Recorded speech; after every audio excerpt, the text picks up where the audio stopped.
All right, and good evening, race fans. We are here at Indianapolis Motor Speedway with the LSRL Wilder Graphix Xfinity Series. Up in the booth with me again tonight, as always, is Miss Rachel Thornhill. How are you? Fine, how are you? Doing pretty well. Excited to get this race kicked off. We're gonna have um, hopefully a green flag night because this place under caution makes for some very long laps. So hoping that that won't be the case, and getting ready to actually start our qualifying session. So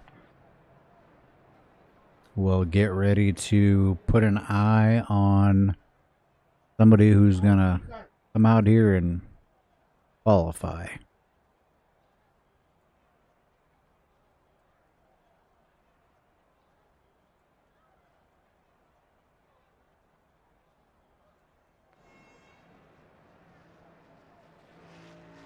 Like Anthony Giuliano is getting ready to come off pit road, possibly.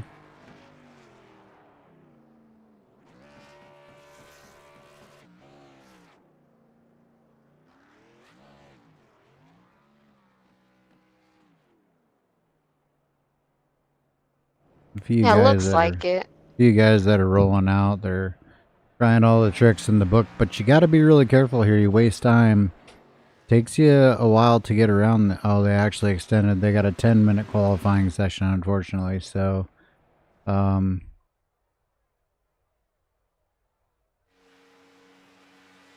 Dylan Gona's wasting no time. He's actually the only guy that's going to go out there and actually um, run one right off the bat, just like you would if you were making a pit stop and then coming back out. So Dylan coming off of turn 4, getting ready to run down the long front stretch here at Indianapolis. Gonna get himself up to probably 180 or so, and then dive down into turn 1. Got the car a little bit sideways, loses a little bit of speed. Having a hard time keeping it down. We'll see how he gets through 2.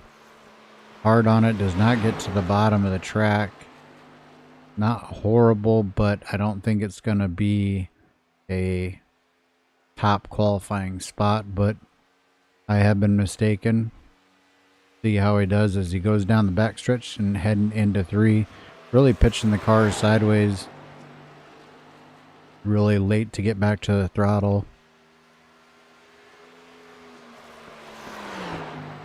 You also have Aaron Hearn out on track right now, running his qualifying lap. We'll watch Dylan go ahead and finish up this lap as he comes across. He will be scored in first because I think he's the first person to run a lap. And we'll look at Aaron Hearn. He's actually going to come to finish his first lap, so he'll either be scored or first or second. As he goes down into turn 1, he will take the pole position.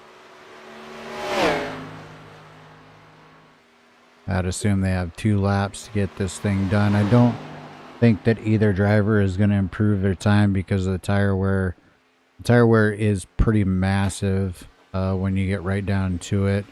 A lap here will take good few percentage points off of your tires. So in the meantime, Anthony Giuliano jumps to the top of the board, about 2/10 of a second faster than Aaron Hearn. Watching Brandon Thornhill now. Thornhill, saw him race at Indianapolis here not so long ago, so he should be familiar with the track. Don't know if he's going to put down a very fast lap or not, but we'll see when he comes across the line. He actually comes across the line in second now because Cameron Hearn just put down a fast lap there. Right, you also have Landon Quisenberry that finished his lap, and he's currently in the 5th position. We'll take a look at Christian Converse. That's the kind of line I like right there. He got through 3. Nice. I don't know if he kept his speed up or not, but he got it right down to that line. That's what's going to make you quick. Gets it sideways coming off the corner. Looks like a quick lap, but Didn't see the first half of it, so I don't know for sure. We'll see what his time is at the line. I think he's going to be in the top 3. We'll just go ahead and put him at the top of the board.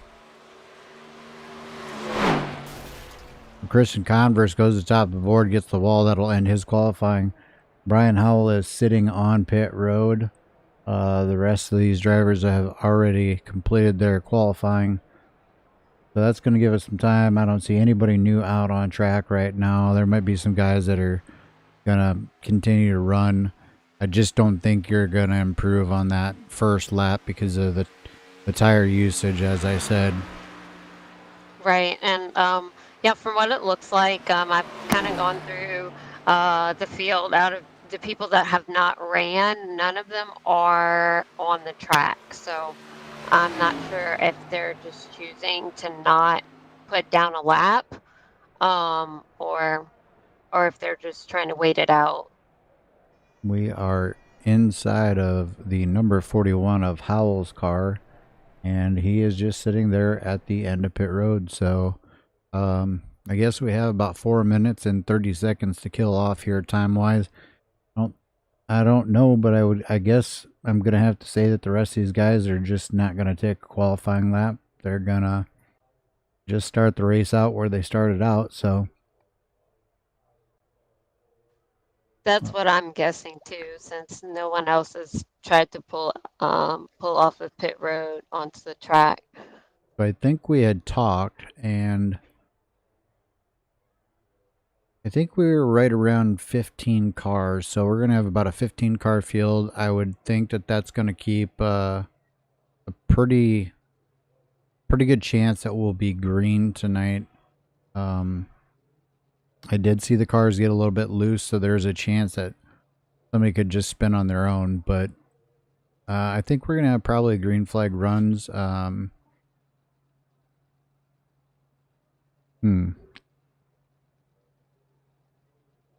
I need some more information.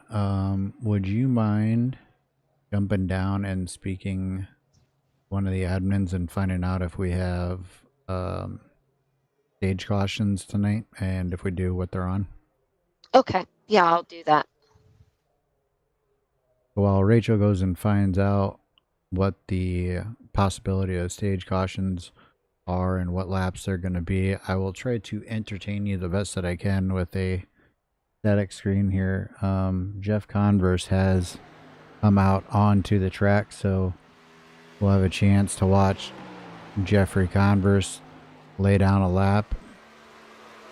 Got that car very sideways. That is definitely going to hurt his qualifying.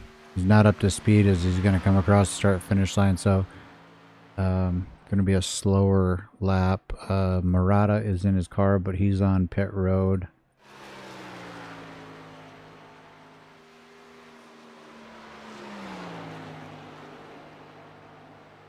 We'll watch Converse as he heads down the backstretch here at Indianapolis. This is a very large track, 2.5 miles.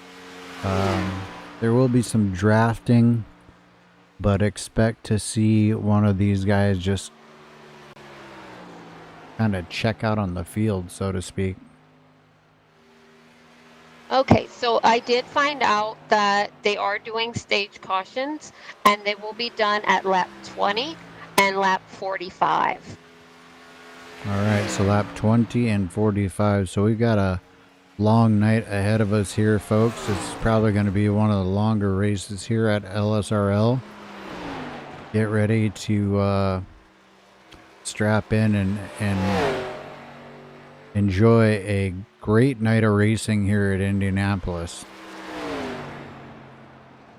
And Jeffrey was able to put down a qualifying lap time, but unfortunately, like I said, it was kind of in a bad position there. Took the time of 55.336. I don't see anybody else out on track. Do have a couple of guys in their cars, but they're not out on track. Brandon Thornhill actually is taking the time to just go ahead and run some more laps. He's been out there running pretty much the whole time during his practice session. Yeah, I've gone through the rest of the field, and the only car that I did see show up was Joseph Murata, but he didn't come out on track. He just stayed on pit road.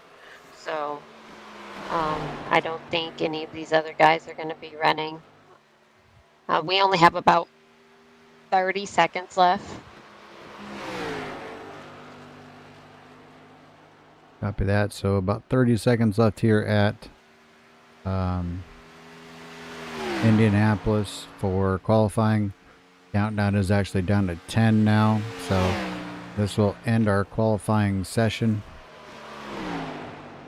And we're going to get ready here to bring you the grid for tonight's race.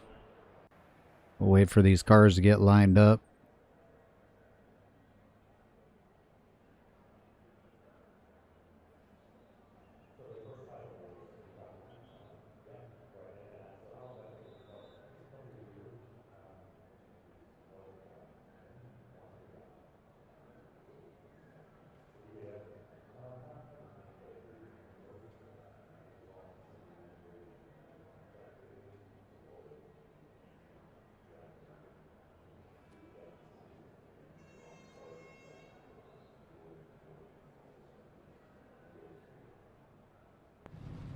Alright, looks like our pole sitter is out on the track, so we'll go ahead and bring up the qualifying grid here.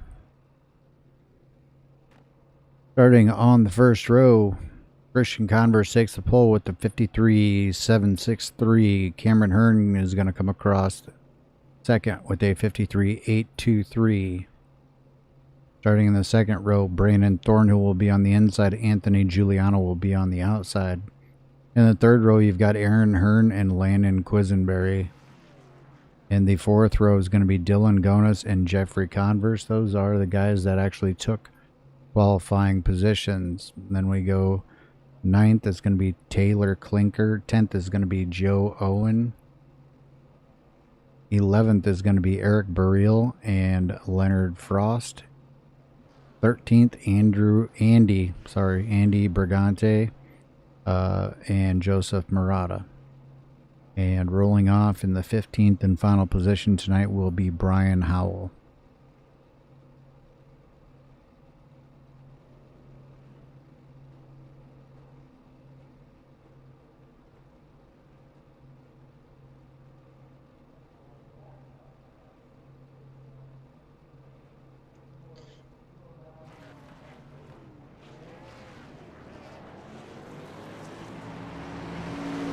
All right, pace car just took off, so now these guys are getting ready to go. So we've got a nice long wait for these guys to do probably about 85 miles per hour around this big long racetrack. Well, in about a minute or so, we're going to call the green flag. That's the only bad part about cautions being here. Extended lap times takes about 2 minutes or so to get around here. Regular lap times you saw from the qualifying times, about 54 seconds. So hopefully, Right. This is a pretty large track. I mean, it's 2.5 miles. So, so like you mentioned, it's gonna take them a while to get around here. indeed it will.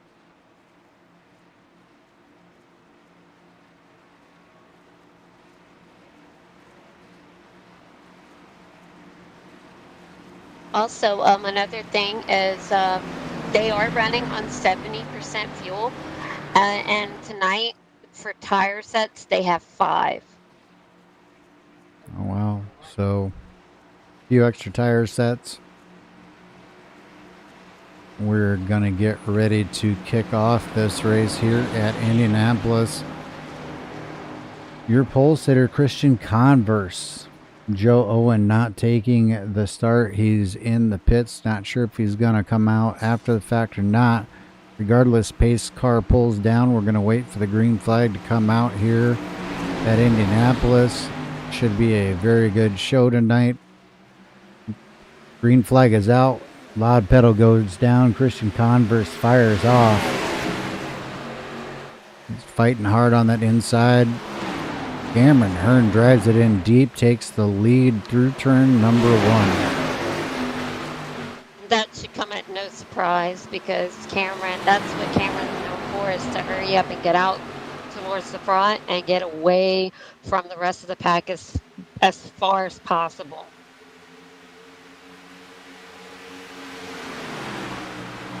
Cameron Hearn doing exactly that, getting out front, trying to scoot away. We'll see who the drivers are tonight, as this is a long 100 lap race. We are going to be here following this race the whole time. We're going to have action. Looks like right down the front stretch is Brandon Thornhill is making a run on our pole sitter, Christian Converse. Converse going to try to hold the outside. That may work here early on, but I'll tell you, as these tires wear in, that's not going to work. Yeah, it just looked like Brandon just couldn't get that run on him, and so he's just kind of holding back a little bit. Smart move by Brandon there. You don't want to burn your tires up on the inside. You probably could have drove harder, but you don't want to tear your tires up trying to chase somebody down in front of you. Better to do exactly what he did. Wait to fight another day, and all the while Cameron Hearn is going to be pulling away, but you got to be smarter about it. You do know that there are stage cautions, so you can let Cameron Hearn go do whatever he wants to do, and just kind of get a feel for the track, see how things are going to go for your tires. Kind of, build your crew chief book here.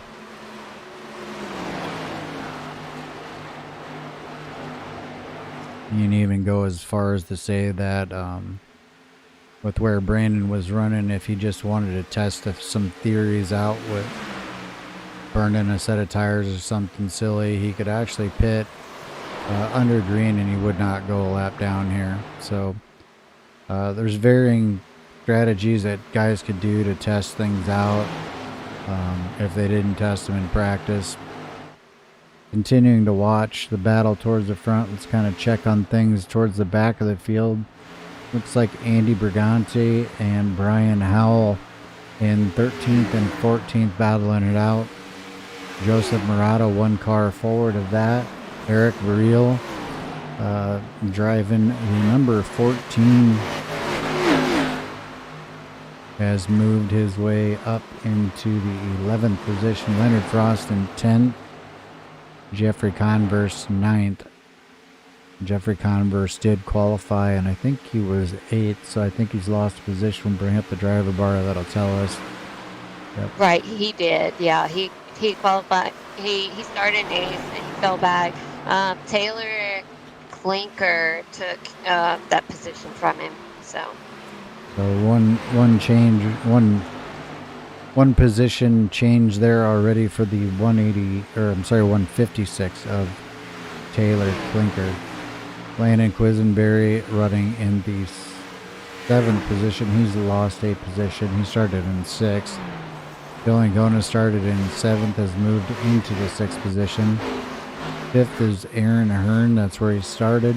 Anthony Giuliano is exactly where he started. Brandon Thornhill, right where he started. Christian Converse started first, running second, and Cameron Hearn started second out in front. He's got himself almost a second lead over second place car of Christian Converse.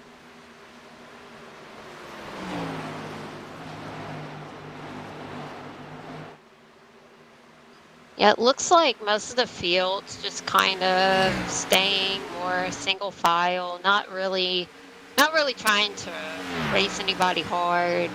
And like you mentioned, I mean, tires is a major thing here, so I'm sure that's why some of the guys is kind of holding back, because they know stage cautions are going to happen eventually.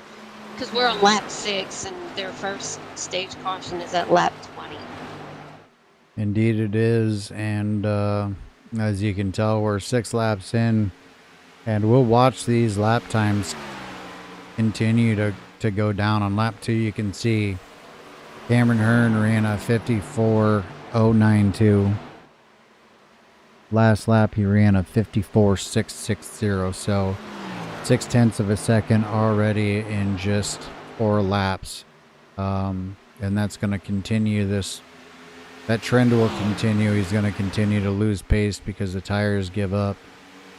You're running so fast in these corners. Tires have no choice but to give up. So some of the guys that might save their tires a little bit might have a chance on the long run to move a little further forward. Cameron's really good about knowing how hard to run and where to place the car. Where he's fast and he does not kill the tires both at the same time. So Cameron Hearn's going to be a tough one to beat here tonight as we look at him continuing to run out in front. Doing a good job keeping down on that white line. I did notice that Cameron's last lap was like a 54.908, but Christian's was 54.856. So they're pretty close when it comes to lap times. Well, actually, I changed that now. Christian just ran a 55. Yep, going to battle back and forth, and they're going to swap who's faster each lap. Everybody's kind of starting to space out a little bit. Brandon Thornhill had closed in on, was close to Christian Converse at the start of the run, but he's now starting to fall a little bit back. Anthony Giuliano might actually be closing in a little bit on Brandon Thornhill. Aaron Hearn starting to apply a little bit of pressure to Anthony. He's just about a half a second off of Anthony's bumper there. Dylan is about 0.8 of a second back from Aaron. Landon is about a half a second back off of Dylan. Taylor about 1.5 seconds back from Landon.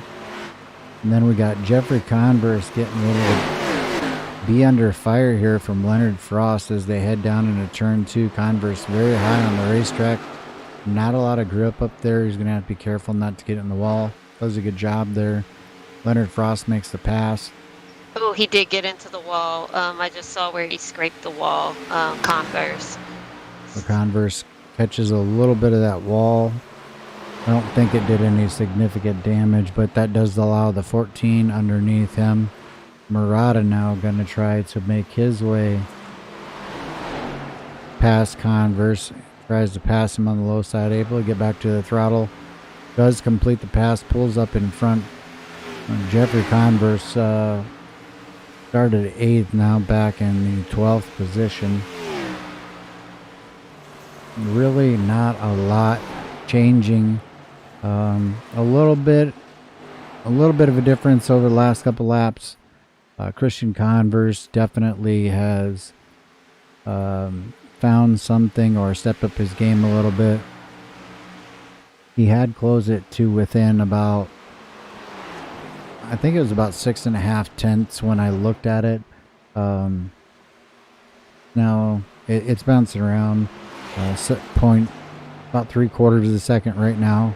But Brandon Thornhill really falling off here. Something not right for that car. He was up there challenging for second place and really has kind of fallen off here. Very uncharacteristic of Thornhill because he's usually one of the better long run drivers. Anthony Giuliano closing in on him while Aaron Hearn closes the gap even more on Giuliano. He's basically to his rear bumper as they go down the backstretch here.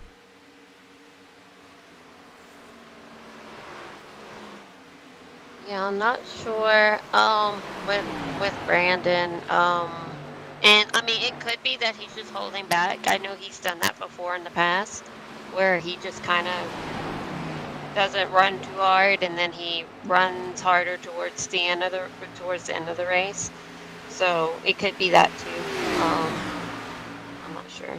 Here comes Aaron Hearn going to attempt to pass on Anthony Giuliano for the 4th position. Anthony gives that position up fairly easily here. It's a good run back to the bumper of Aaron Hearn. Right, but he also has Dylan Gonis right behind him, pretty much on his back bumper. So nice little 3-car battle there for 4th, 5th, and 6th position. Dylan Gonis being in 6th position. He does pull out. He's going to pull to the inside of Giuliano. Giuliano's going to go ahead and lift, let him go. Tries to get right back in line, not to lose any more speed than he has to. At these high-speed racetracks, that's one thing that you don't really want to do, get into a side-by-side battle with someone, because you just end up you both will lose time to the car in front of you.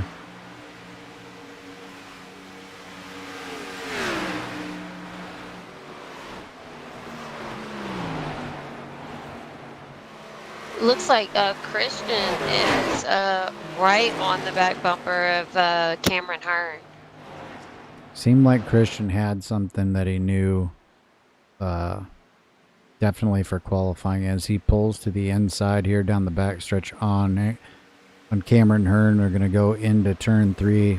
Hearn is going to go a little bit high, lifts, kind of attempts to cross over, not going to be able to get to him. Now's when it becomes more of a question of the draft, or the car's handling ability.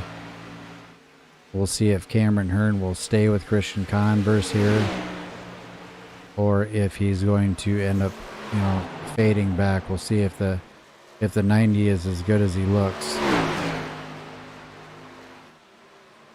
Cars are definitely getting sideways.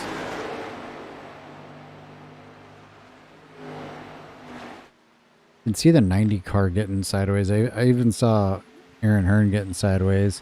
Back in the pack there, just saw Dylan Gonis, Anthony Giuliano, and Landon Quisenberry come through the corner. Landon was sideways coming off of 2. The tires heating up here and getting slippery. We're going to have about 5 laps left in this stage, and then we're going to have ourselves a stage caution. Yeah, I'm just going back through the rest of the field. Everybody's pretty much just running single file. They're not really trying to battle each other right now.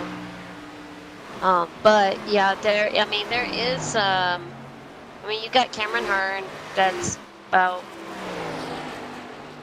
0.2 of a second off from Christian, and then after that you've got Brandon Thornhill, who is like 3.6 seconds back behind Christian. So right now on raw speed over 15 laps, looks like Christian Converse knows how to get around this place. Of course, the perennial contender Cameron Hearn sitting now in 2nd place after leading the first 13 laps. Brandon Thornhill back in 3rd position, as you had mentioned. Don't think that the car is exactly to Brandon's liking, though he is currently sitting in the 3rd position. Aaron Hearn still trying to march forward. Last week with him catching a win there, got to be a big confidence boost. Seems like he's running maybe a little better. Sometimes winning races does that for you. right, yeah, normally we don't see him this far up in the field this early. So yeah, maybe he's, this track is just good for him. And like you said, he's currently running in the 4th position. He started in 5th. So the biggest thing is, what his pit strategy is going to be, coming off of these stage cautions. If he's able to keep himself, towards the front.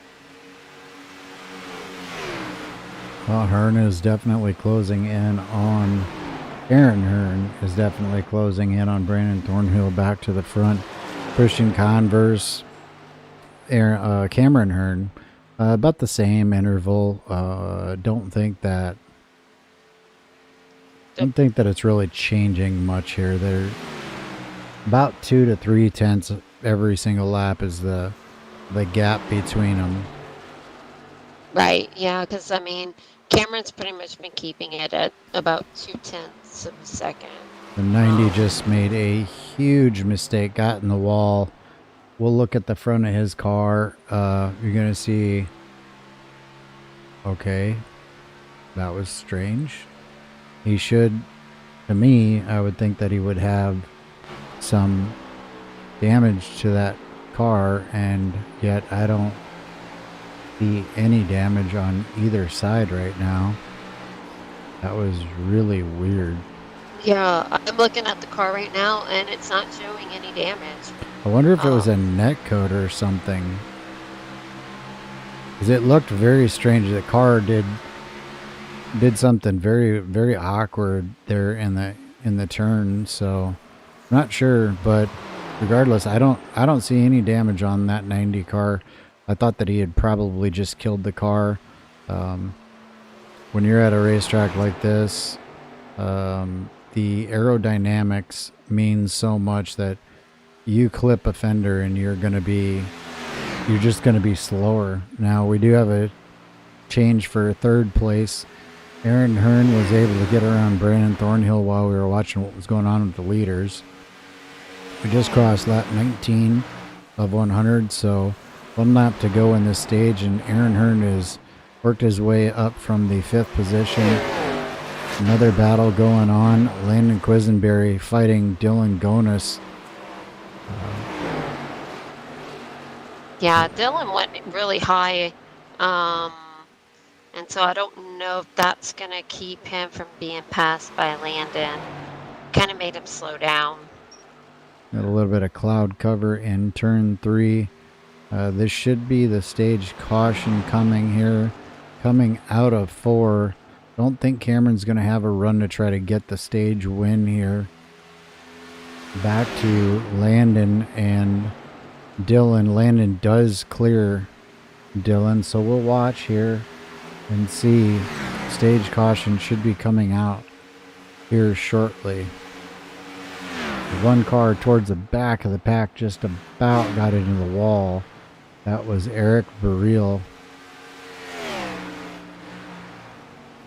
Go ahead and back that up. Got really sideways coming off the corner. Not as bad as it looked. It looked much, much worse. So expecting the caution to fly here anytime as Cameron Hearn is sideways going through turn 3. Also sideways going through 4, and he drifts the car all the way off the corner and down the front stretch. That was a pretty impressive drift. They cross and the caution does come out for the stage. Stage caution win, or stage 1 winner. Christian Converse in 2nd place. Cameron Hearn, and in 3rd place, Aaron Hearn.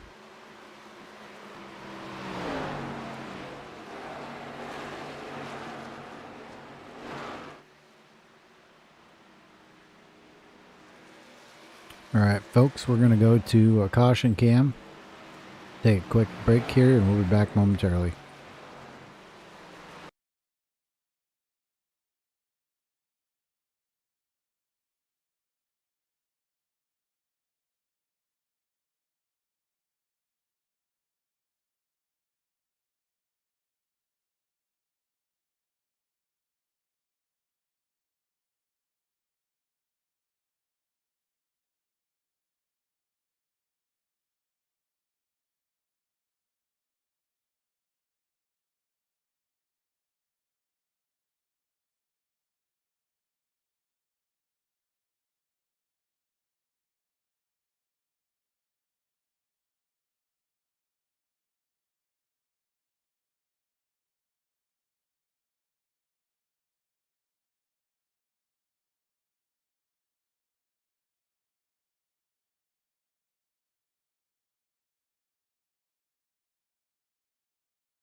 All right, race fans, we are back from our caution. Your leader is Christian Converse. He's going to be in control of the field. He'll go whenever he feels necessary. And he does fire off, gets a good jump on the outside, or on the inside, excuse me.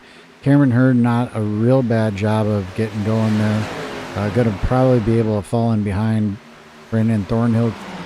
Going to be able to stick it in a third there. Aaron Hearn was third on the track when we went into the pits. He is now being shown in the 8th/7th position. He's battling for the 7th position right now with the 156. He just edged out in front of him. They both go past Joseph Murata. Christian Converse doing pretty similar to what he did in the first run. Brandon Thornhill the same.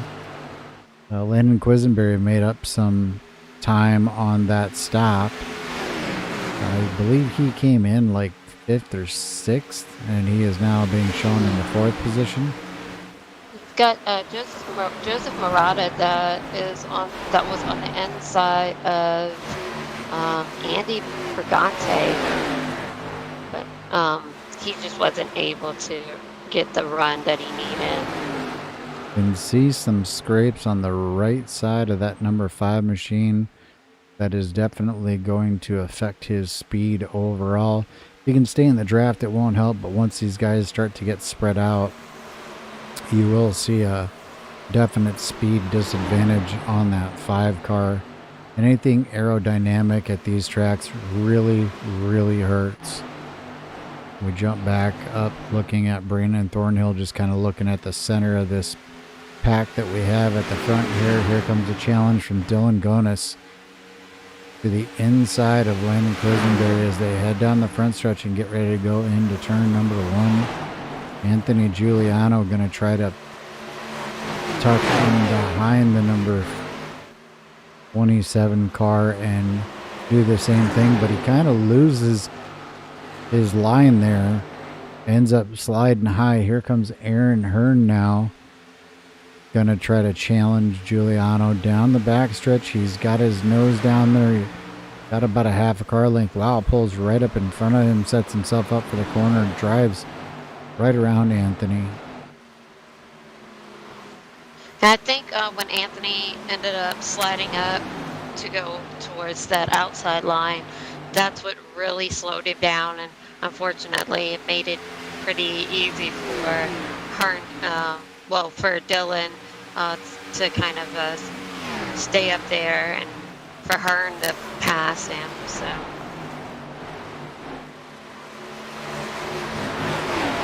single file line of race cars here. We do have Leonard Frost out there who had gone down pit road right before we went back green. Not exactly sure why, but he is out in front of the leaders.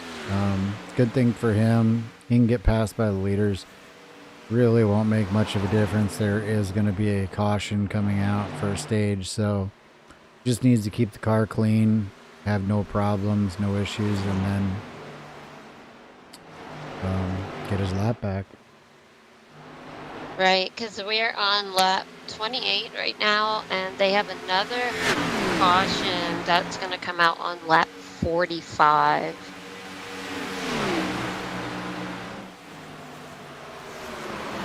Now things must have changed a tad bit here, because instead of a breakaway like we had, and I know it's early in the run here, we only have a couple laps in since we went back to green flag racing.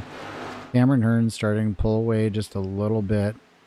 He's swerving around trying to break the draft.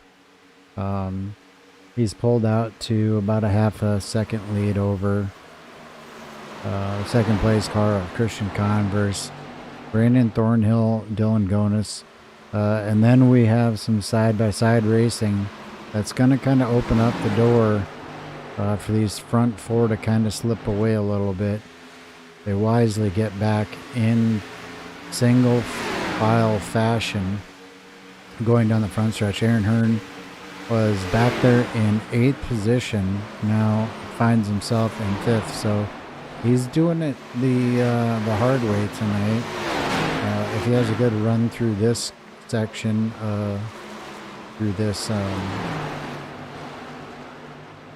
stage, definitely does not want to have any mistakes that puts him further back in the field. For as quick as he was on that first run, I'd hate to see him kind of put himself behind. We have actually a change for the lead. Christian Converse took Cameron Hearn on the outside going into turn 3. Spectacular pass going to the outside. Must have had a very good run going into turn 3 and decided to go ahead and use it while he had it. Hearn not looking quite as strong as he was on the first stage, but you think maybe he could be playing possum a little bit, you know, maybe he used up his tires a little bit too much on that first run and kind of decided to back off a little bit on the second run. I think so, because that is one thing, is that sometimes Cameron can use his tires up too fast, and that could be what he's doing. He's just kind of laying back a little bit so he can conserve his tires, because they still have about 14 laps to go in this stage before they have the next stage caution.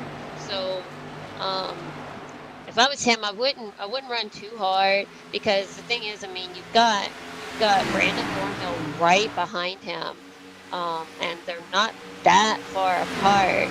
So yeah, I mean, if I was him, I wouldn't run too hard. I'll tell you, the guy that's moving is the number 91. He's passed 3 cars to put himself in the 5th position. He's closing in on this pack now. There's twofold to that. We talked about running too hard, burning your tires up. That could be an issue for the 91 as this run goes on. If he's using his tires hard right now to catch these guys are just running a pace, but the 91 is running faster. He ran about the same lap time last lap as both the leaders. So now he's in that draft and pulling up to the number 27 in front of him. Needs to be careful not to burn his tires up, because like you said, still have basically 13 laps before the caution's going to fly. And you know, at any other racetrack, you say 13 laps, you don't think much about it. It's like, you know, 13 laps, I can make that work. 13 laps here, you kill your tires, will feel like an eternity until you get a chance to go down pit road and get yourself another set of tires. Right, yeah, because this track is just so long. I mean, like we said, it's 2.5 miles. So, I mean, just to get around this track one time is, you know, it feels like it's forever. But yeah, 13 laps here is a long time. So, they definitely have to be careful about their tire wear. Well, the 91 not seeming to close that gap much now.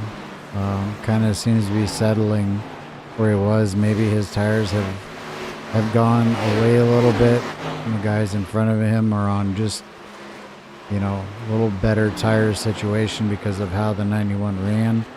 Of course, he had to do that. You can't just sit back there in 8th place and not run, but he may have gone a little too fast, a little too soon, and now he's going to be just kind of treading water, trying to hold on to the positions that he made up.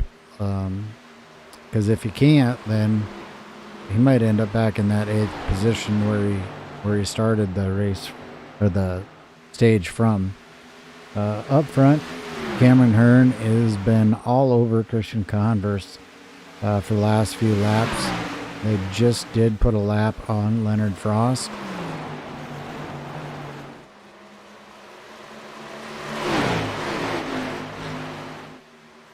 I think this is...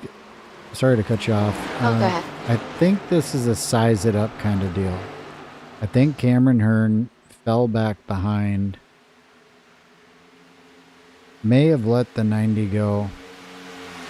maybe not intentionally, but has let him kind of go, and he's sizing him up, seeing if the 90's doing anything differently than he was, to try to be better on the long run, see if, you know, if he can save some tire and stay with him, or, you know, Cameron Hearn, that was not intentional. He got loose coming off that corner, so I don't know. Maybe Christian Converse has got it figured out. Certain people, they have tracks that they're better at. Sometimes some of these guys circle a racetrack and say that, you know, this is that one racetrack, and maybe this is the racetrack for Christian Converse. We actually have a battle now for the third position. A little closer than it was. Sorry, I was wrong. Dylan Gonis kind of moved out. I thought they were closer from the angle of the camera was at the time, but I was wrong. Dylan Gonis still a couple tenths behind Brandon Thornhill. Brandon Thornhill stuck in that third position. Definitely quick, but not as quick as our leaders. Our leaders now starting to pull away, kind of similar to what happened on the first run. Right, but I do notice that this time Brandon has actually kept himself a little bit closer to the leaders, because the last stage he was over 4 seconds behind the leader, and now he's only 1.6, and he's kind of kept it around there. So this time he didn't fall off the pace as much as he did last time. I think all the cars in general are kind of closer together than they were in that first stage, with the exception of the two leaders, you know, stepping out to about 1.6 to 1.8 is the average here. I think the two front cars are really driving hard right now. I see the cars pitching in, and I see the back end stepping out. They're using the apron to help the cars turn.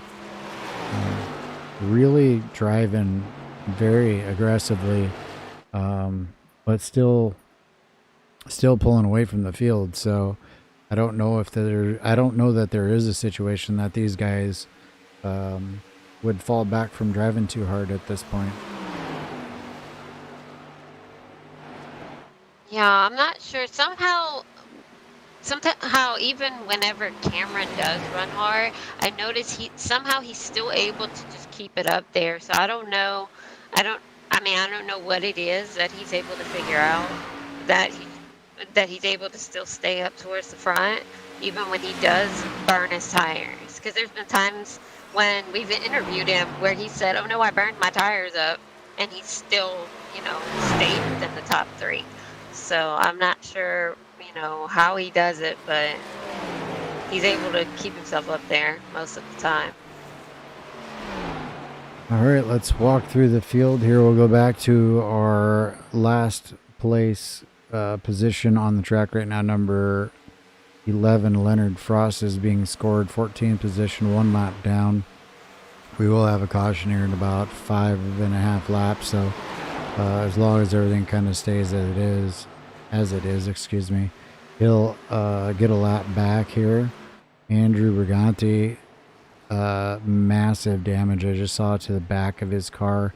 Not sure when he got it, but he has an enormous amount of damage. He's 27 seconds back from the leader, so Leonard Frost better hope that Briganti doesn't have any more issues, because if he ends up a lap down, Frost is going to lose the ability to get his lap back.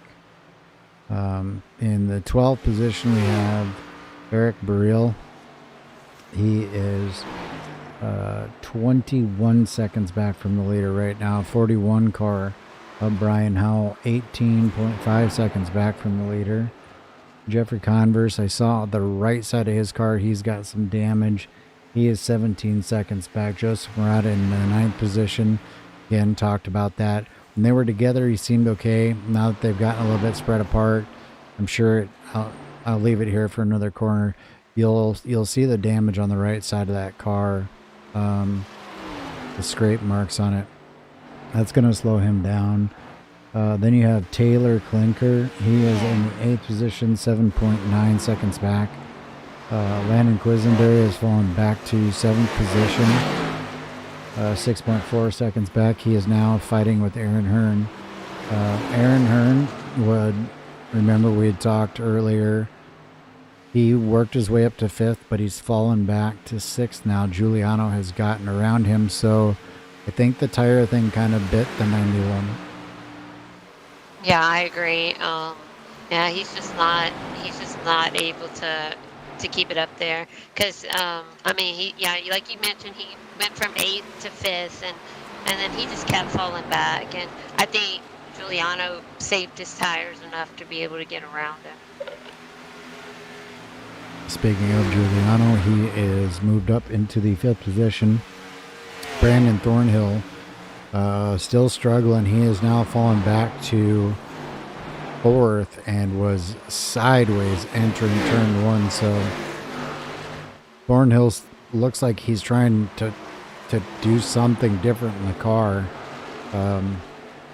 Struggling pretty bad, actually. He's lost a lot of time in this last lap and a half. Dylan Gonis, though, moving forward to 5 seconds back from the leaders. Then it's Cameron Hearn. Now there is a slight bit of breathing room between Cameron Hearn and Christian Converse for the first time in quite a while. I mean, they were running nose to tail. Cameron Hearn about 0.48 seconds, tenths, so about a half second off the lead. Christian Converse took the lead in this stage very early and has led ever since. Definitely impressed with this number 90. Yeah, I mean, he's definitely figured out something with the car. I mean, he's stayed up there pretty much, so far this whole race. It's been between him and Cameron the whole time, so. They'll probably follow pretty much exactly what they did last time. They're getting ready to cross the line for 44. They'll take 45, and just before they take 46, they will probably throw the caution. That seems to be what they have done. Brandon Thornhill in danger of losing the 4th position now to Anthony Giuliano. Giuliano had ducked to his inside, but decided not to go for it. So Brandon Thornhill continuing to lose time and possibly positions as Giuliano ducks the inside here in 2, gets around Brandon Thornhill. Don't think Thornhill's going to be happy about that, but actually, I was able to find out his tires are shot. Gotcha. So that's why he's been falling back. His right tire's pretty much gone. So. Gotcha. I figured he was trying to use some rear brake, because it looked like it upset the car. Though the 68 tires are about gone. We're gonna have basically 1 lap to go. We'll see if Brandon can hold on to that position as we check back in with our leaders. They have crossed the line for 45. So now it's just coming back to the line to make it to 46, and I assume we'll see the caution come out at that point. Cameron Hearn maintaining roughly 4.5 tenths disadvantage to the number 90 car. Yeah, it hasn't really changed, so I'm wondering if maybe Cameron is also kind of in the same situation where his tires, he just doesn't have the tires anymore. I don't think that he does, to be completely honest with you. I think that the 90 has a little better strategy. Caution's out, so. All right, well, we made it to lap 45. We're not even 46 technically. We're not even halfway through yet, folks. We will be going to the caution cam here momentarily. Your stage winner, Christian Converse, taking the stage win. Cameron Hearn in second. Dylan Gonis in third. Anthony Giuliano in fourth. Landon Quisenberry in fifth. Thornhill in sixth. Hearn in seventh. Linker in eighth. Murata in ninth. Converse 10th. Howell in 11th. Baril in 12th. Brigante in 13th.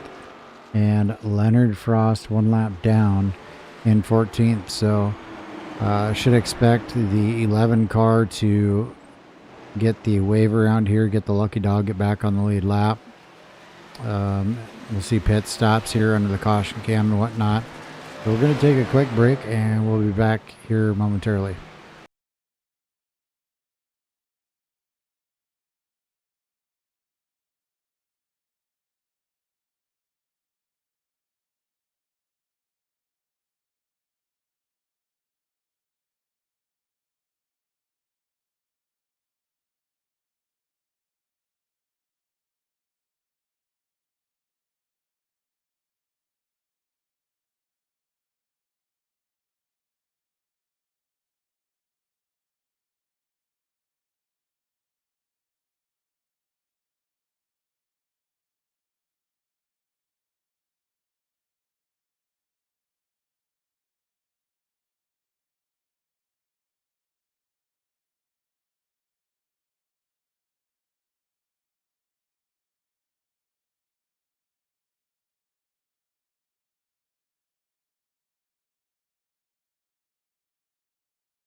All right, we are back here live with the LSRL Wilder Graphix Xfinity series here at Indianapolis Motor Speedway. Big toss-up, juggler, whatever you want to call it. In the running order, we'll talk about that momentarily. Pace car is going to duck down. One thing that didn't change, Christian Converse restarts up in front, takes off, gets a great restart. He will go to the front here at Indianapolis. Dylan Gonis on the outside of Brandon Thornhill. They are going to fight for that second position. Brandon Thornhill, I believe it. Wow, something happened there to Brandon Thornhill. Yeah, he got really loose and unfortunately lost position, but you got Landon Quisenberry that's now going to drop to the inside of Dylan Gonis to try and pass him for that second position.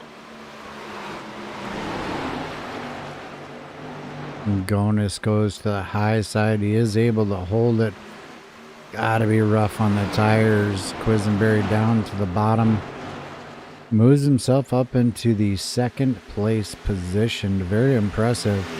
The guy we want to talk about that had some change to the running order, Cameron Hearn, fell all the way back at least to the 8th position, maybe a bit further. Didn't get a chance to check exactly. Car that's struggling right now, Brandon Thornhill. Something really off with that car.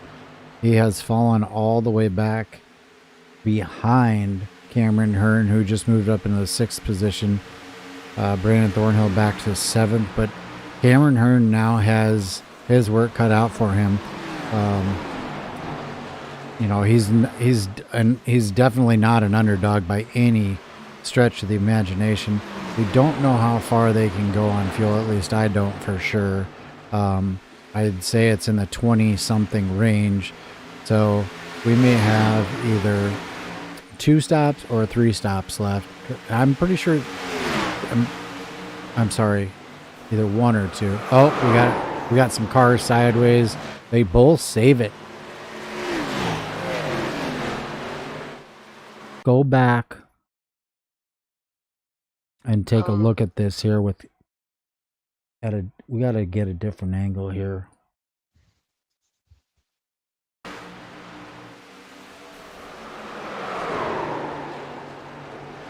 Looked like Dylan Gonis may not have been aware of who was where.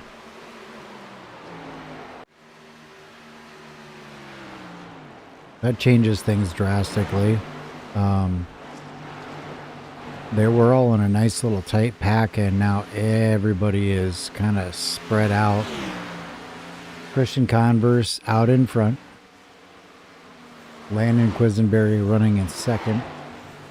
Aaron Hearn now running in 3rd. His brother Cameron running in 4th. Leonard Frost now moves up into the 5th position after being a lap down just a little bit ago. Jeffrey Converse up to 6th. Joseph Murata 7th. Brian Howell up to 8th. Brandon Thornhill falls back to the 9th position. Dylan Gonis, after almost wrecking, back to 10th. Taylor Clinker now moving to the inside, backs off in 11th. Andy Brigante in 12th. Anthony Giuliano after that near accident, near wreck, has fallen to 13th, and in 14th, Eric Burrell. Something definitely happened to him at some point. He's 1 lap down. I'm not sure what exactly happened. You can see some damage to the right rear of that car. Yeah, he had that damage the last stage as well, but I didn't see where he hit anything, so I'm not sure what could have happened. If that was just where maybe he was by himself. That's the only thing I could think of, because I didn't see where he would have hit anyone. So.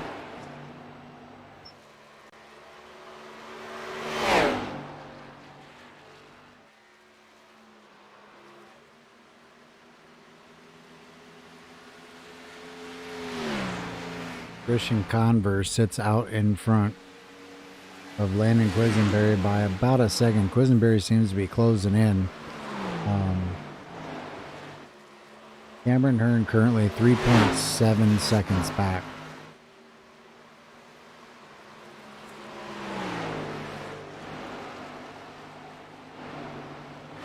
Yeah, I'm not sure if Cameron wants to really try to run hard to try and catch up with Christian, or if he's just gonna try and just pull back. Because I believe they're gonna have to have at least one more stop.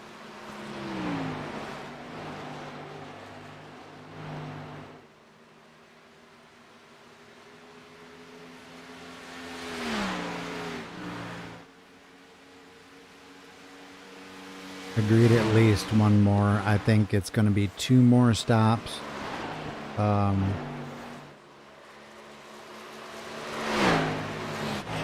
just looking at lap times to see if there's anything odd or out of place or different. But I don't see that. So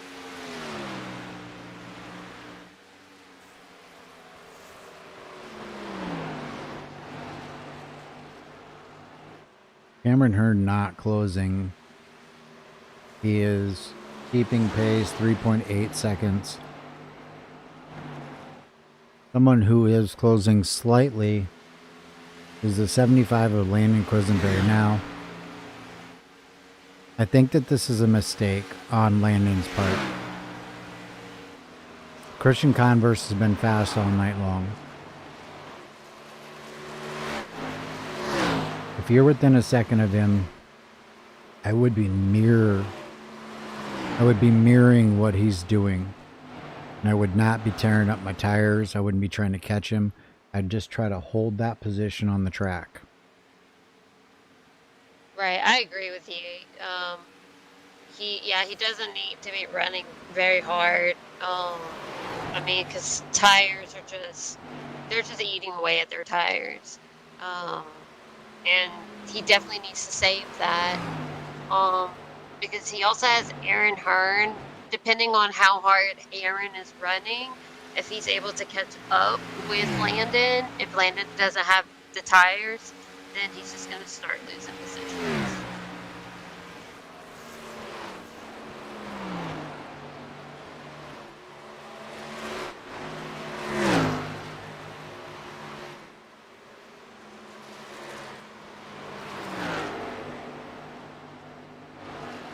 Looks like there might be a potential battle. Yes, Jeff Free Converse goes to the inside of Joseph Murata, and he does clear him, but Murata got extremely loose whenever Converse got in front of him, but he was able to save it.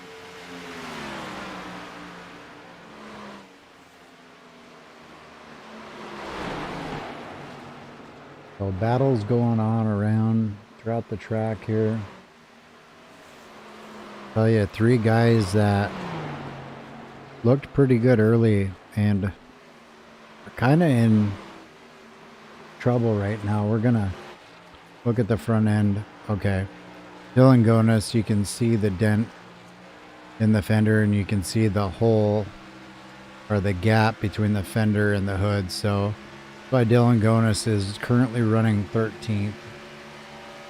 Take a look at Anthony Giuliano. His front end looks okay. I don't see any major damage to his front end, so not sure what's going on with Anthony. His spoiler looks good. Jump up to Brandon Thornhill. I don't think he got any damage anywhere, but we'll still take a look. Very strange. He was actually. I don't know if you'll see it, but I heard him say something about someone hitting his door. So supposedly he does have some damage, but it might not be much. He you can see that damage just barely, but it is scraped. And I had similar damage to my car one night, and it affected my speed massively. So very unfortunate for Thornhill. He was running up towards the front. Blinker and Brigante are battling it out here for 10th, 9th and 10th position. I'm not sure if Clinker has damage, but I mean, it's pretty obvious that Brigante has damage towards the back, but I don't really see anything on Clinker. Kind of see it. It kind of looks like he's got door damage on one side. I'm not positive, but it looks like it.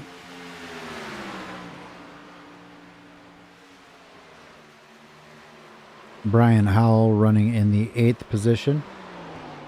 Murata in the 7th position, still battling with Jeffrey Converse. Leonard Frost lapped down, and now he's in 5th place. Kind of stayed out of trouble, and now he's up in 5th place.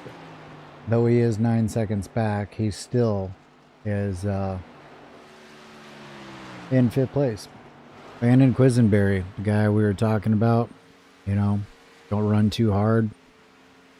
Yeah, he's fallen back big time because he's at like pretty much about out. Well, wow, he's actually fallen back to the 4th position. 4th position, 5.4 seconds back. Aaron Hearn. Cameron has almost caught his brother. Now, Cameron was about 3.8 seconds back from the leader when I looked just a while ago. He is now 4.8 seconds caught. Well, now it's 4.9. Now it's back to 4.8. So he's lost a second over the last handful of laps. Now he's got to make the decision to either push his brother, try to run with him, use the draft, that kind of thing.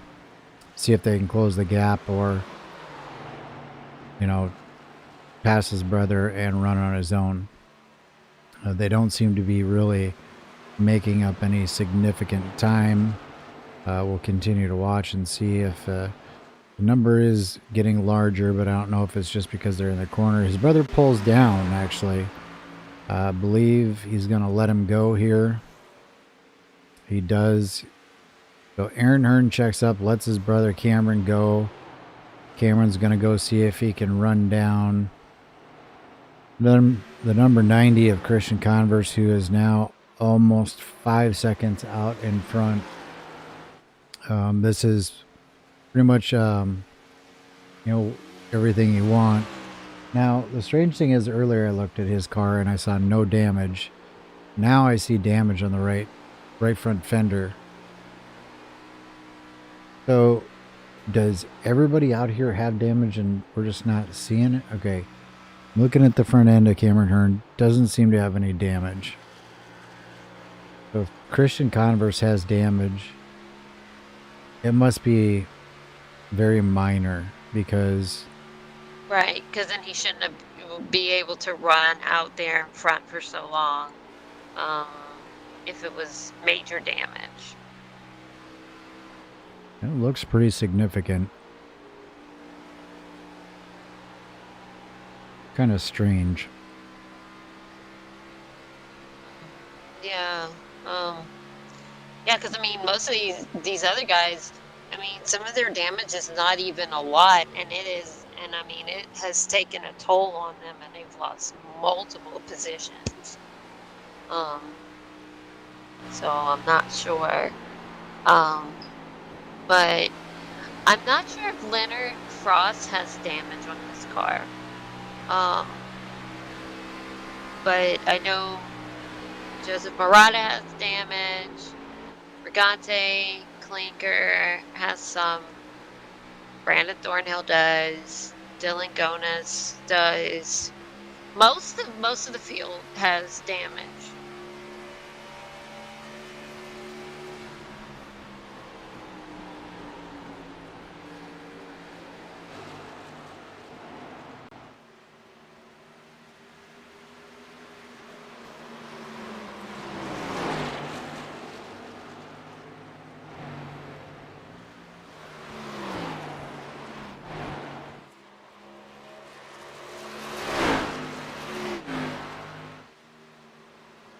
I'll tell you, that's just crazy to me.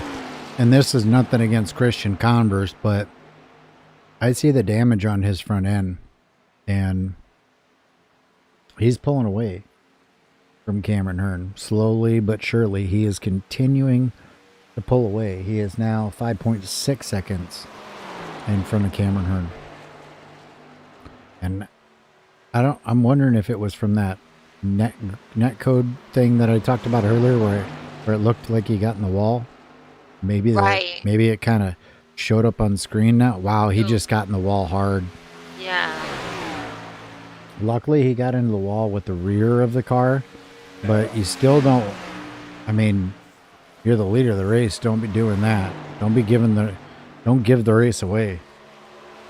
Right. Yeah. Because I mean, with that type of damage, he can end up, you know, Cameron Hearn can catch up to him if he messes up like that.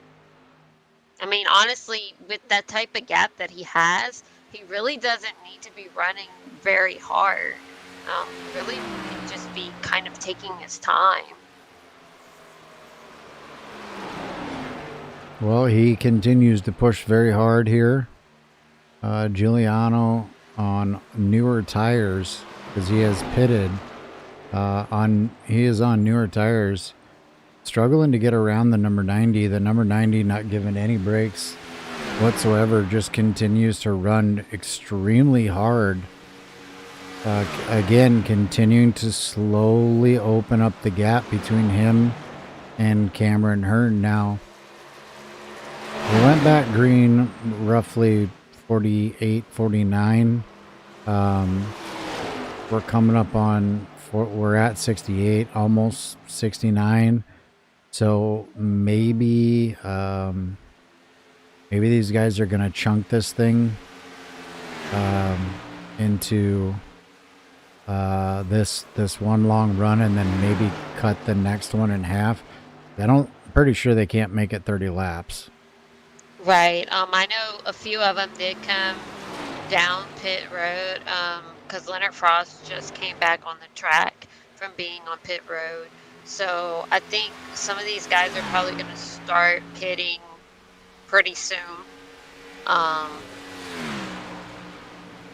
I'm not sure if they'll need to go one more time after that.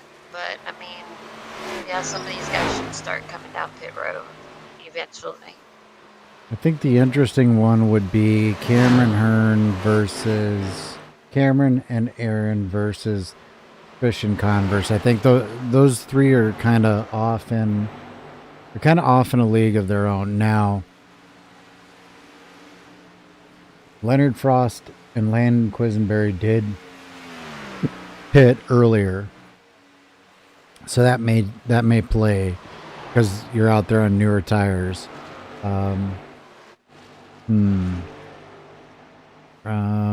We're gonna go in the cockpit. We're gonna listen and see if there's any clutching going on.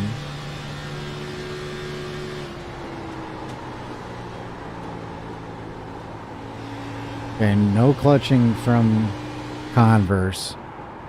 There's definitely clutching from Cameron Hearn. I think Cameron Hearn is going to try to make it on one stop. He's clutching. Yeah, he's clutching in both corners. We'll ride with him down the straight.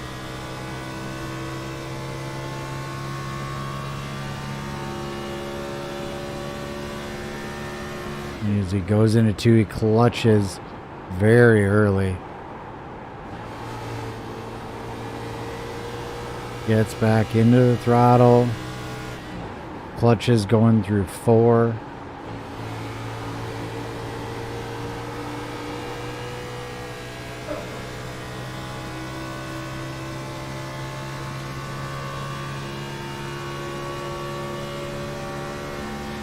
The question now becomes, how long can they stay out on track?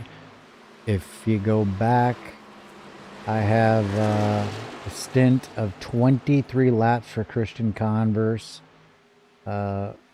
Be 23 for Cameron Hearn as well. So 23 laps.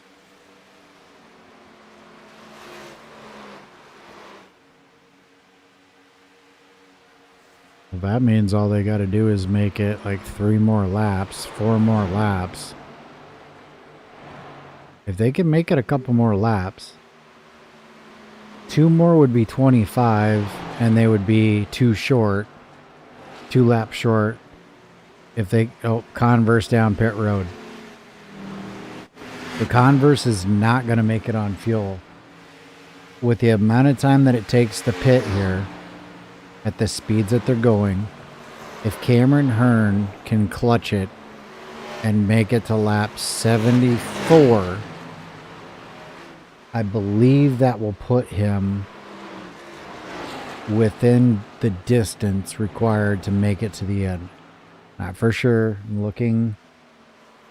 I think he may have topped it. I think he may have gone in and topped off.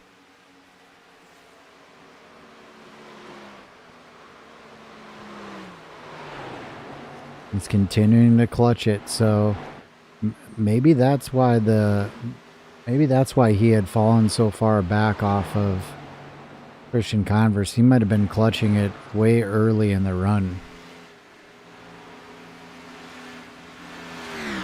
That would make sense, trying to conserve as much as he can. He might have been he's clutching way earlier. I just heard him basically clutch it at almost at the start finish line. I think he's kind of made a bet and he's going to have to lay in it.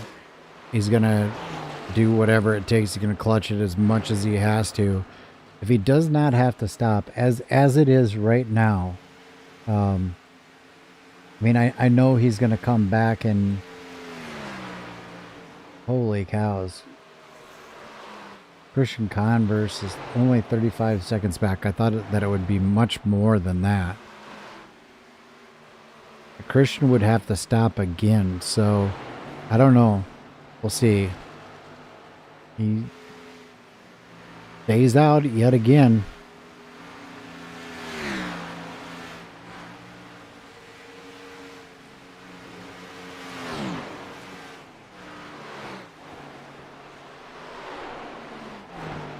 I'm wondering if he's trying to make it to, because if he makes it to lap 75, then that would put him at 25. He's at 25 right now. He's been out on track for 25 laps. 25 laps. So if he makes it to the pits, this would be 26. So he could do the same thing as he just did. And he would make, it'd be 26 to go. Basically, 26 to get to the end of lap 100. So he could pit this time and make it to the end. He's going to stay out, which is smart. If he has enough fuel, the longer that he stays out, the more that he saves, the harder he can run on the last run. So it's actually a very smart move. We'll see how long he can go here. But that makes me wonder if maybe Christian should have caught on sooner. He may have been able, with the lead that he had, he could have been clutching it right from the time that he went in and tried to make it. I don't know that it would have worked, but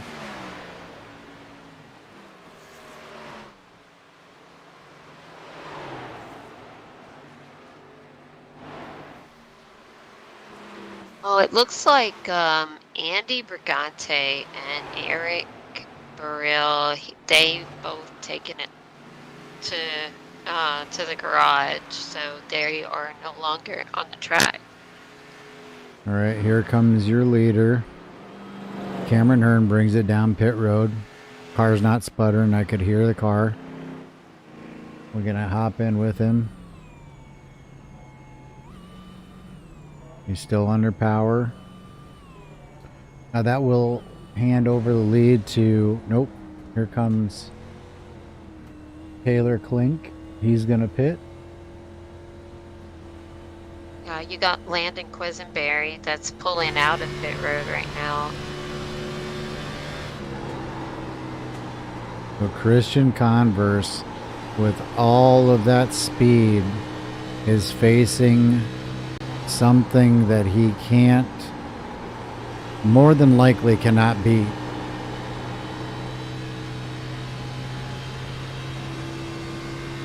Cameron Hearn is going to have to be very smart about what he, how hard he drives and how much fuel that he burns, but we'll get the scoring and timing here in just a little bit when everything comes back around.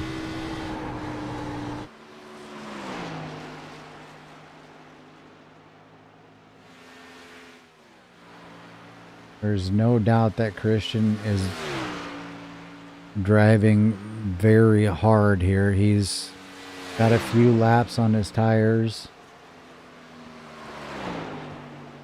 but he's still running in the 54-second range.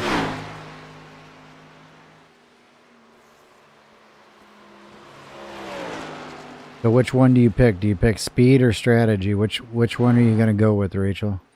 I would go with strategy on this one, because depending on how much they've conserved,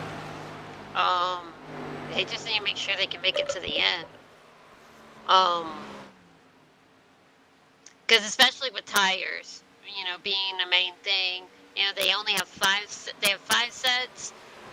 So it really just depends on if any of these guys, have any tire sets left, or how early they pit it, when it comes to their fuel strategy as well.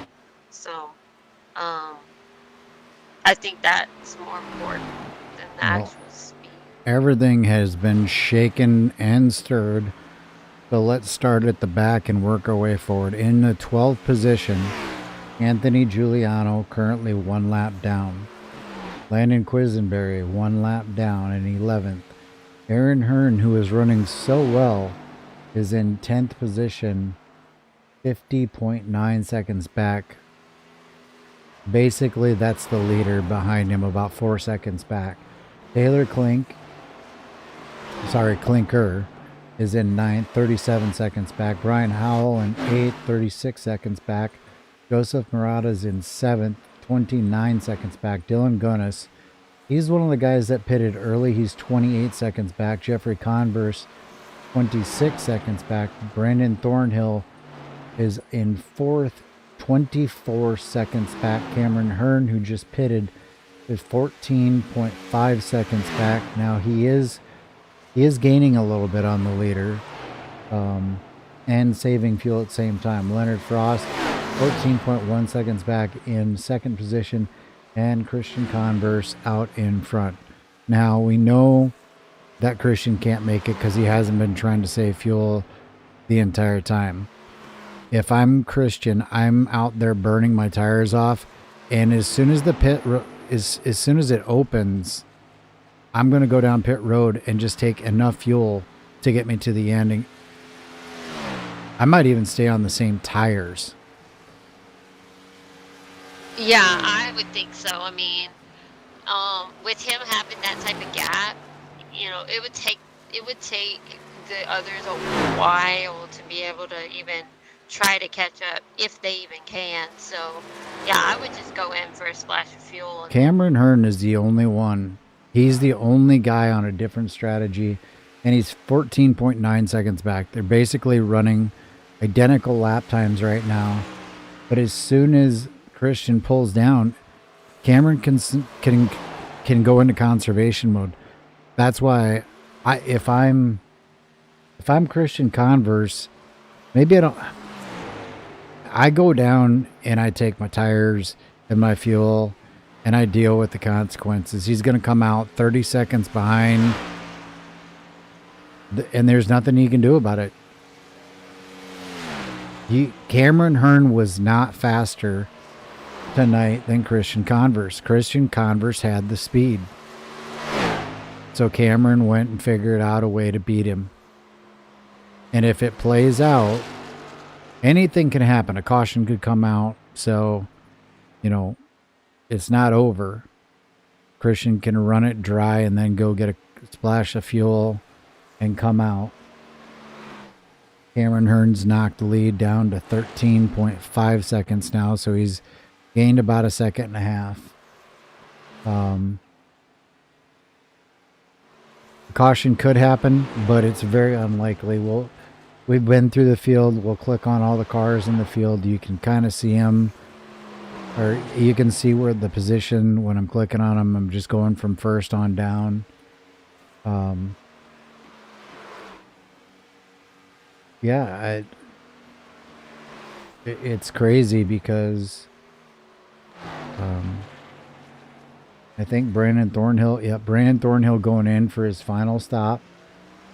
Yeah, Dylan Dylan Gonis Gonis. and Anthony Giuliano coming down as well. So those guys are short pitting. They short pitted the first time. They short pitted again. They're well within the window. We talked about it.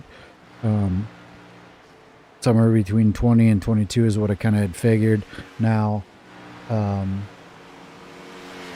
Cameron stretched it big time. He went 4 laps longer than Christian Converse did, and Christian didn't do any kind of saving or anything else. So, barring a caution, and Cameron is clutching it. You can go inside his car. You can go in the cockpit. We'll ride down the front stretch, and you can see he's 13 seconds behind the leader, and clutched it at the 2 marker. He's coasting through the corners, and he's gaining on the leader. So you got a guy who's saving fuel behind you, and he's gaining on you.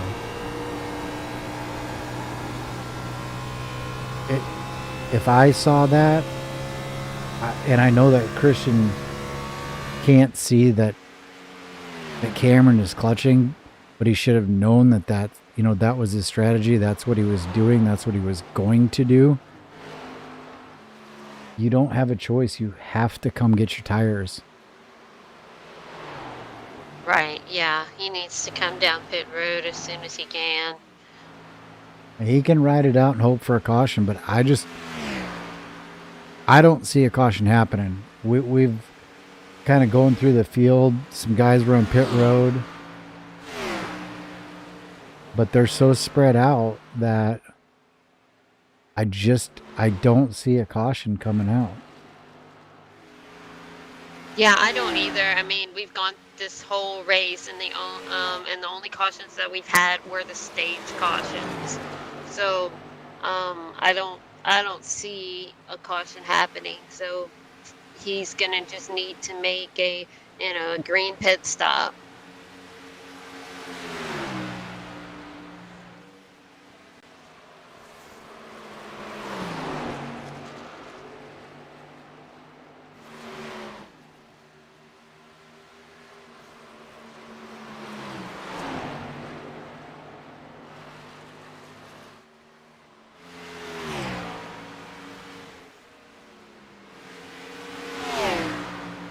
Cameron Hearn has cut down the gap to 11 and a half seconds. Yeah, and he's saving.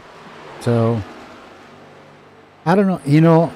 I'm starting to think that damage on the right front of Christian Converse is actually more than what we thought. I think it is in play.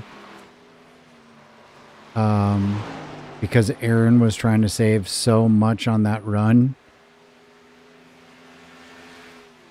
And Cameron just keeps closing in further and further. Yeah, or it could be that Christian could his tires could be worn too. He could be running too hard, and now he's at that point to where his tires are just not giving him the speed he needs to be able to keep that gap between him and Cameron. But there's nothing that you can do. You're literally a sitting duck out there without a caution. And again, I'm not going to say that a caution will not fly. I truly don't believe that it's going to. So he is literally just, it's going to look great on paper. He led all these laps, but Cameron Hearn outfoxed him. It's just pure and simple. Cameron Hearn's not coming down pit road again unless there's a caution. Right, and unfortunately for Christian, with Cameron, it was all strategy. I mean, the way that he played his pit strategy and then conserving is what, made it get to this point. Unfortunately, Christian is not taking the chance to come down pit road. I don't think that he's conserved enough to not come down pit road. If he comes down pit road right now with newer tires, he could run for a few laps. He could run about a second a lap faster. He's gonna be 25 seconds back if he comes in and does a full service.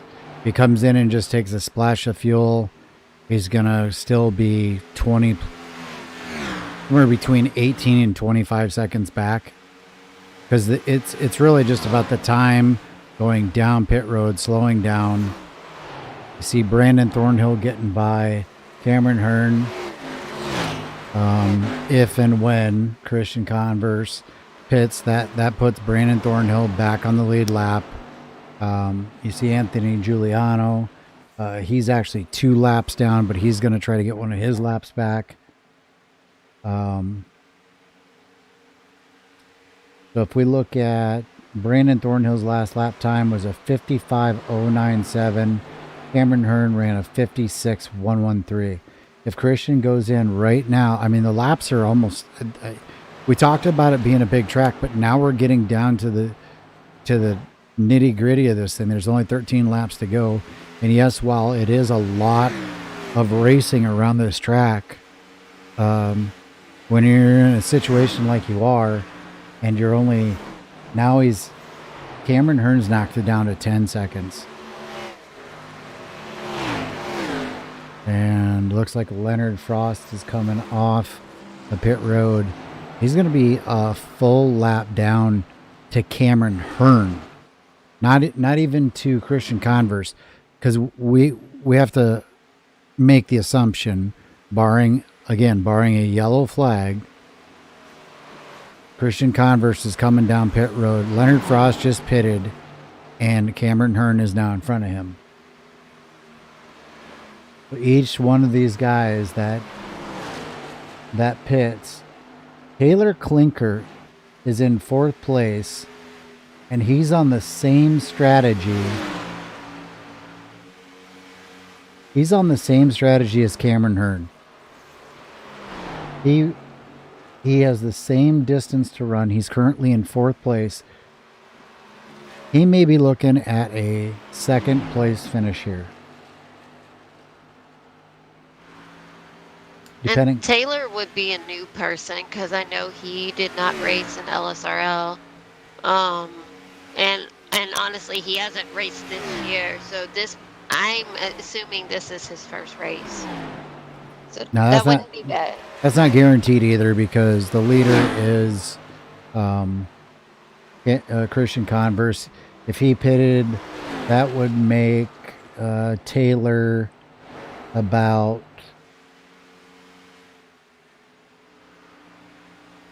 About 15 seconds back from Cameron. No, sorry. Looking at the wrong one. He would be 25 seconds back from Cameron. So if Christian comes down pit road, he would have a chance to get back to second place, more than likely.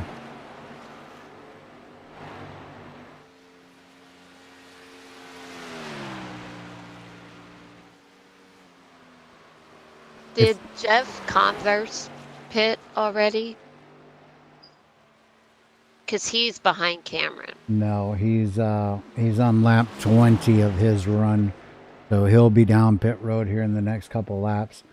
Looks like Christian Converse is going to fall on his sword. He's going to run the whole stretch and either come in for a splash of fuel or take tires and fuel at that point. But I think he's going to be heartbroken when he finds out that Cameron Hearn is closing in on him and saving fuel at the same time.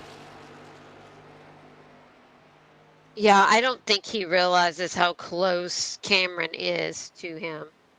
Well, I think he is in under the impression that he's the leader. He had a 14-second gap over Cameron Hearn. Cameron has cut it down to 9 seconds, and they're both going to pit, and there's no way that Cameron can make up that 9 seconds. So that or it's either that or he knows that Cameron is on that strategy, and rather than try to come out and make up the time on tires, which would be very difficult, but he could have done about 2 seconds a lap for probably 10 laps, so it might have been closer than you would think. He's maybe staying out hoping for a caution.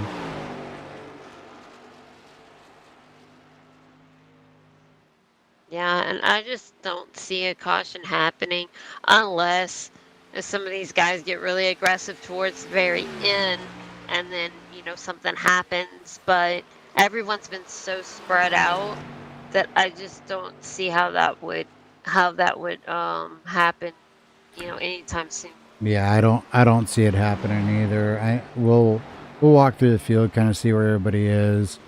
Anthony Giuliano trying to get around a couple of people. Converse, Clinker. Clinker actually moves up into third place on his own. Brandon Thornhill, Jeffrey Converse is still going to have to pit. Brandon Thornhill is 12 laps into his run. Leonard Frost right behind him is on fresher tires. Now this is a battle here that could bring out a caution.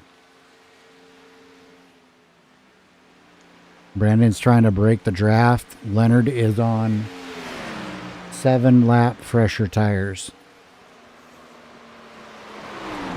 Brandon is not as quick through the corners.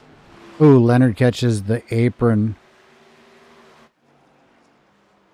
And here comes Christian Converse down pit road. This is going to be a heartbreaking moment for him when he ends up realizing that Cameron Hearn, who is now 8.5 seconds back and passing him on the track, is the leader, and he's not going to be pitting again. Right. Yeah. And I mean, right now, Christian is being shown about 5 seconds behind, but of course, that will change once he gets off the pit road. Yeah, I believe that.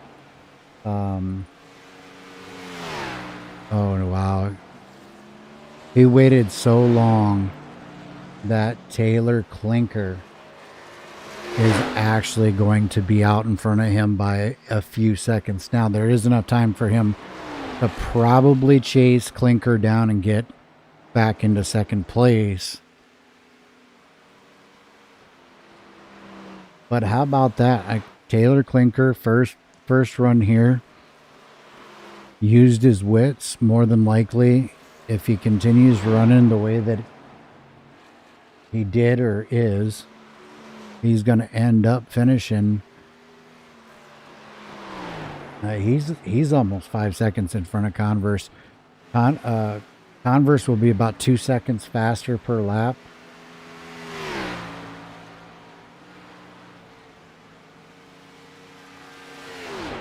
All right, so on the screen here,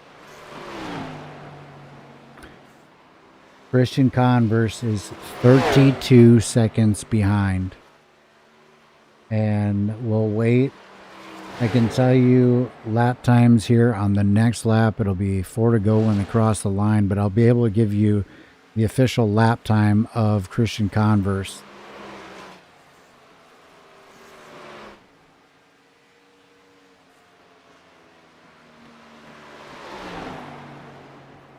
Big question is, I don't think Clinker is clutching it the way that Cameron was. I think Clinker was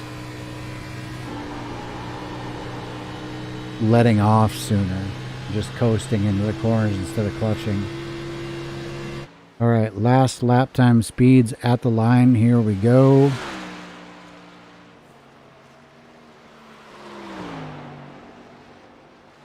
Wow, something is not right with Converse. 56.6 to Cameron Hearn's 56.7. So he's not even going to make up any time on him. Now he is 3.6 seconds behind Clinker, so there is a chance, because Clinker is saving fuel.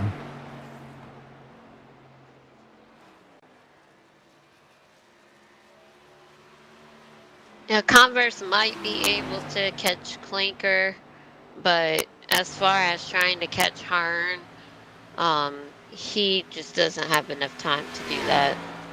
Nope, 31 seconds. He'd have to make up 10 seconds a lap.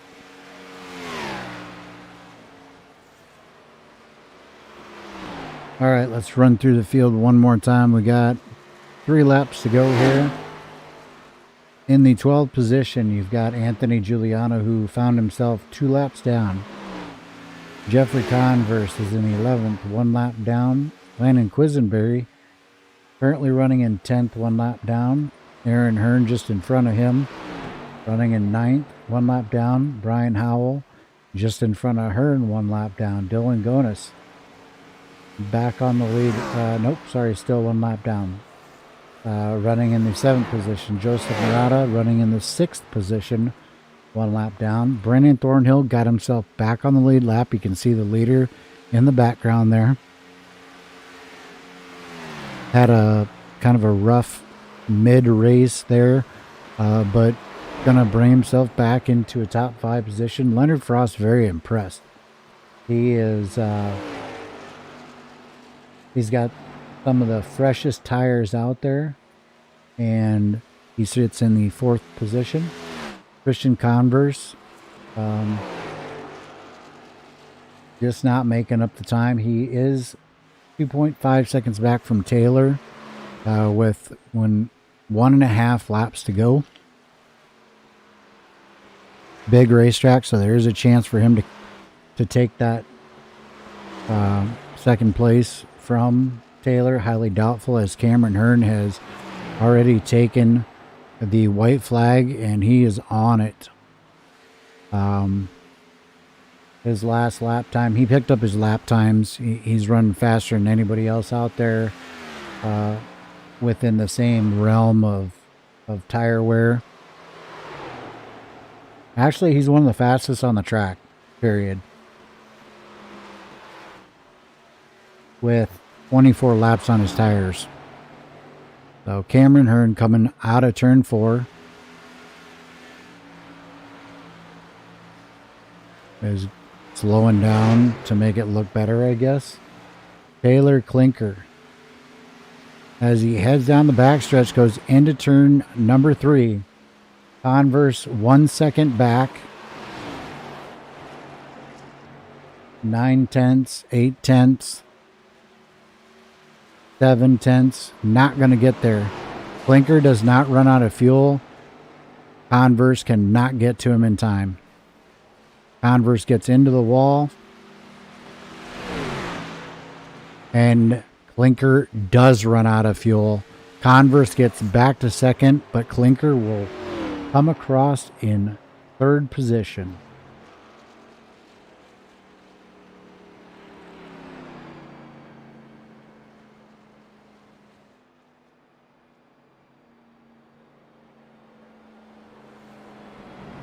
All right, we are going to hurry up and do the interviews here real quick. We're not going to waste much time tonight. Not to be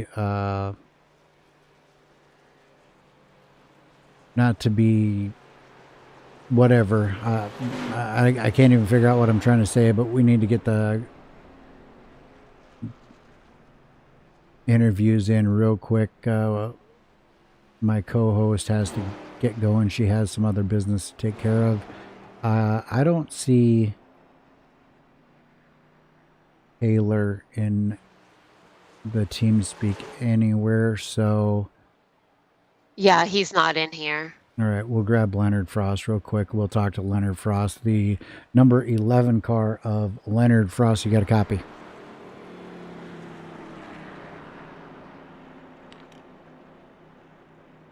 Leonard Frost, you got a copy on us? All right, and we're getting nothing from Leonard, so we're going to throw him back out. Next up would have been Brandon Thornhill. We'll talk to him real quick. Brandon Thornhill, this is Rachel and Ron in the booth. You got a copy? Yeah, what's up? Well, unfortunately, third place is not in TeamSpeak. We want to get 3 interviews in real quick. Fourth place was not answering. So, lucky number 5. You come across 5th tonight. Talk to us real quick about your night. I didn't think the guys were going to be able to save fuel like they did, to be honest. I thought we were going to get them on fuel strategy. It's planned from the get-go, but it didn't work. Well, it was a hard-fought evening. It looked like you had an ill-handling race car midway through. You do come back for a 5th-place finish. Happy or upset? I mean, I'm happy. I mean, like I said, I've been running the opens all week with this track and this car, so I was trying to drive it like the open set, and it wasn't having it. I'll copy that. Congratulations on a 5th-place finish. Anybody you want to give a shout-out to? You guys, and John over there at Lug Nuts and Anthony and everybody. Alrighty, sir. Well, we're gonna keep it short because we know Rachel's got things to do. So we're gonna let you go. Congratulations on a top 5. You're just delaying me getting yelled at. That's all. It's good. Nah, y'all have a good one. You too. All right, and we're gonna bring up our 2nd-place finisher, the number 90 Christian Converse. You got a copy? Yes, sir. All right. Well, I'll take this one. I'll let Rachel get the final interview. But at any point during the race, did you know that Cameron Hearn was on a fuel strategy race? I didn't know exactly what the deal was. I mean, I'm not very good at saving fuel, so I mean, I'm not running for anything, so I was just kind of hoping for a caution at that point. I feel like saving fuel, to be honest. Gotcha. Well, the race kind of spoke for itself tonight. Rachel's got other engagements to get to, so we're gonna kind of keep it short tonight. But you had a good run. Looked like there was some net code or something early, but you didn't have any damage. Then the next time I looked at you, you did have damage. I think that slowed you down a little bit, especially towards the end of the race. Seemed like your lap times weren't what they were earlier. Overall, a really good run. Anybody you'd like to give a shout out to? Just you guys, broadcasters, my dad, mom, everybody out there watching. I'll copy that. Hopefully, you enjoyed your 2nd-place run tonight. Led a lot of laps. Congratulations on the 2nd-place finish. Thank you. All right, and up finally, whatever. Yeah, that word.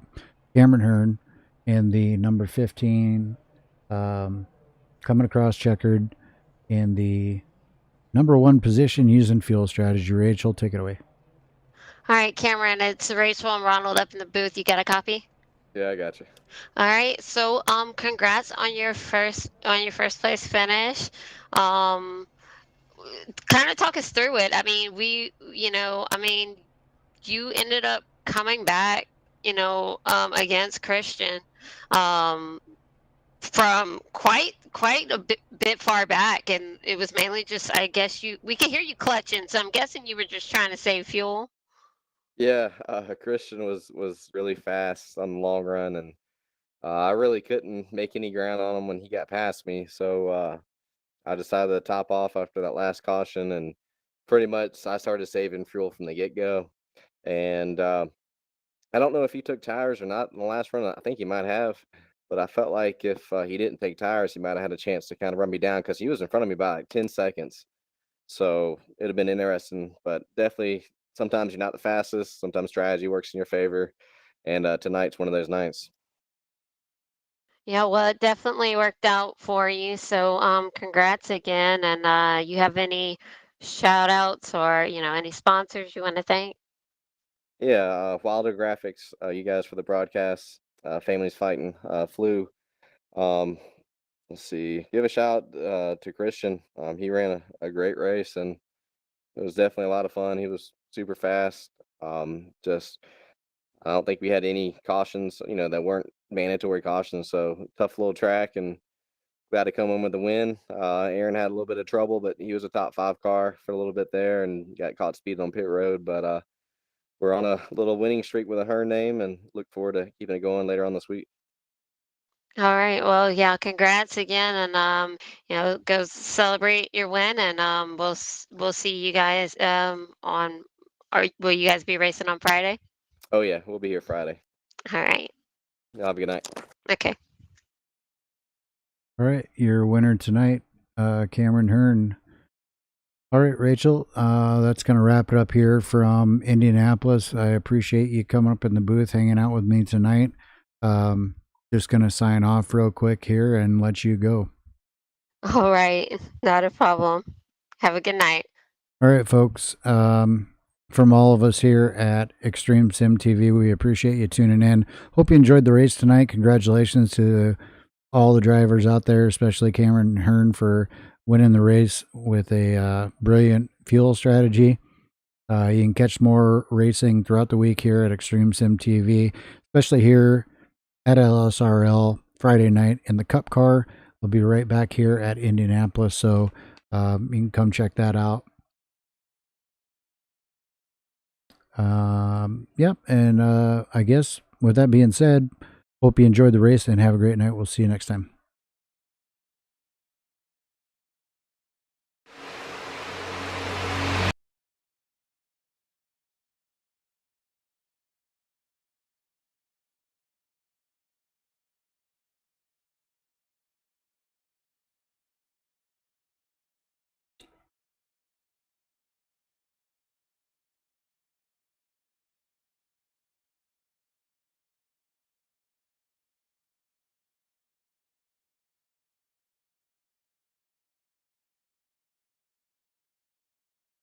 Hey, Cameron, you there?